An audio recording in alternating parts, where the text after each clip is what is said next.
السلام علیکم عزیز طلبہ، ظفر عباس اردو ٹیچر آج کے لیکچر کے ساتھ حاضر ہوں۔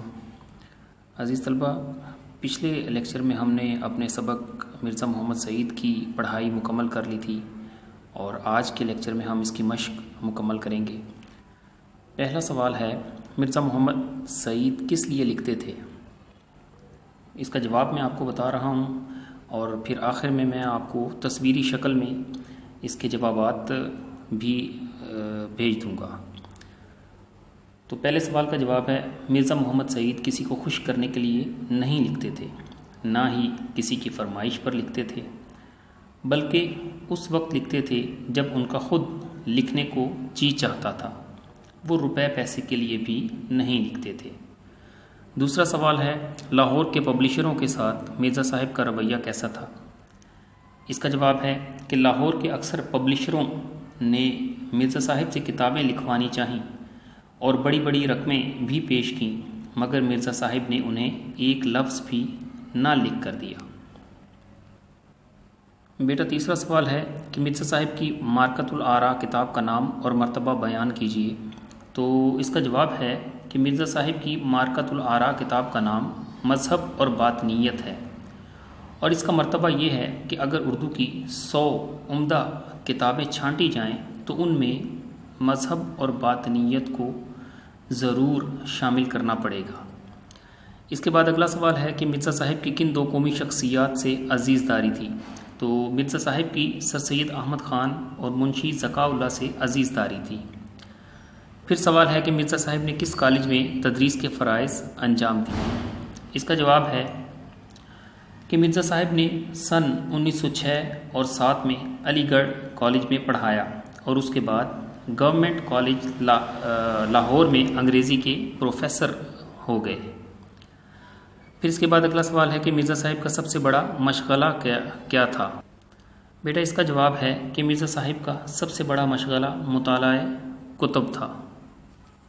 اگلے سوال پر آتے ہیں کہ مصنف کے پروگرام دانش کدہ میں شرکت کی درخواست پر مرزا صاحب نے کیا جواب دیا؟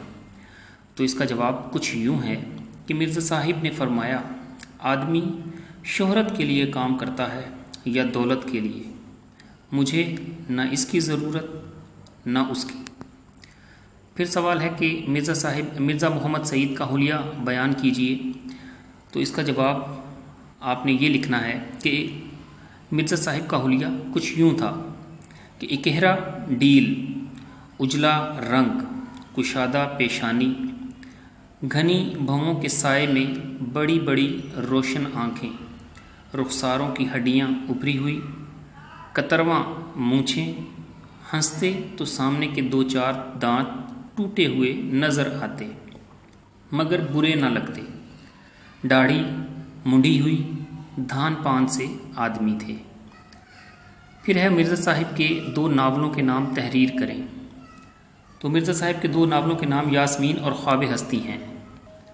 بیٹا اس کے نیچے سوال نمبر 2 دیا ہوا ہے کہ پطرس بخاری سے مرزا صاحب کے تعلق کو اپنے الفاظ میں بیان کیجیے۔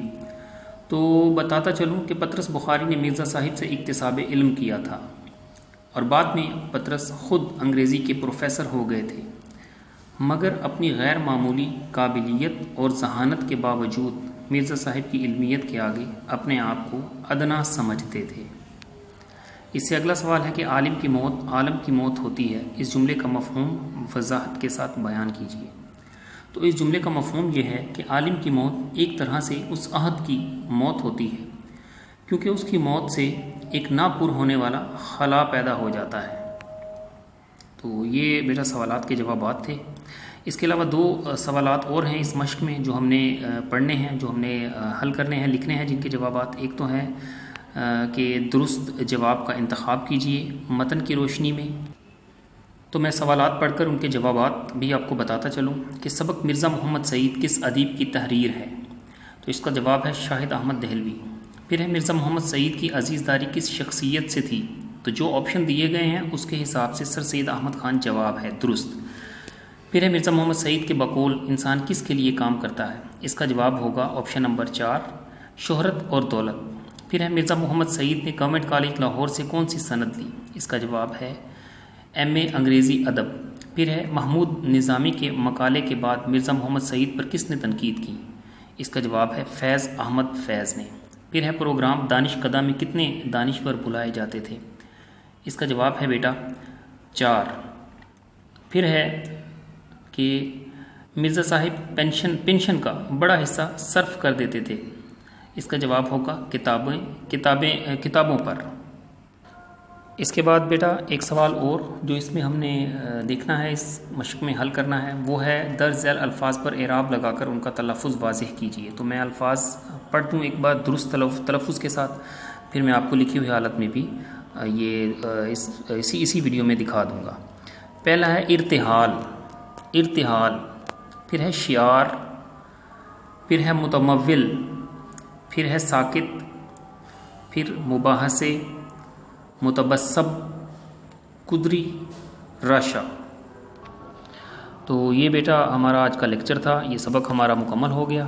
آپ کوشش کریں کہ اس کی مشق مکمل کر لیں، اس کے سوالات جو جوابات ہیں وہ اپنی کاپیوں میں لکھ بھی لیں، اور اس کا جو خلاصہ ہے سبق کا وہ بھی آپ نے ساتھ میں تیار کرنا ہے۔ تو یہی آپ کا اگلے ہفتے تک کے لیے کام ہوگا کہ یہ سبق مکمل طور پر آپ تیار کر لیں۔